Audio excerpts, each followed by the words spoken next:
So this euro dollar analysis for Friday, the 27th of April.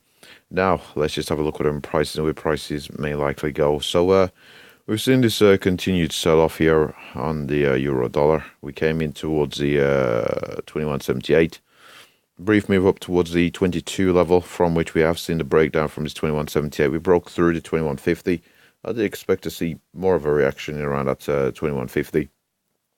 Around our lows on the daily chart, but we've broken through it with quite a bit of momentum on this fairly large candle just here, from which we've seen a further breakdown in prices, even beneath the 2092, which was an important level in 2017, and we do seem poised for further downwards momentum. So the levels that we are looking at here to the downside, if we do see the sell side momentum continuation, would be a move down towards that 2030, from which we could see that buy side momentum return to the market. But if we do see further sell side momentum taking us beyond the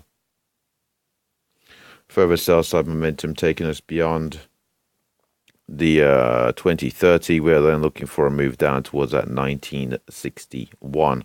Wouldn't anticipate price to move much beyond the 1961, but if we did see sufficient volatility to the downside, we'll be looking for price to move down towards that 1910 level. If, however, we do find support at the 2030, and we do break back above and hold above the 2092, we're looking for price to progress towards that 2150 or possibly that 2178. And again, I wouldn't anticipate price moving much beyond, say, even the 2223 level here to the upside if we were to see a turnaround in prices. We've had a pretty sharp sell-off here. And if we have a look at the daily chart, let's just have a look here.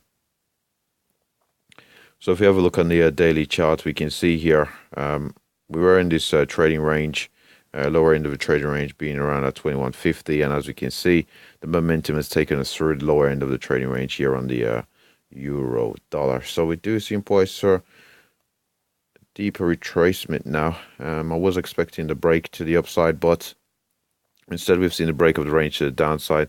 We'd have to be aware also on this daily chart of the possibility of coming in towards the 200 period moving average.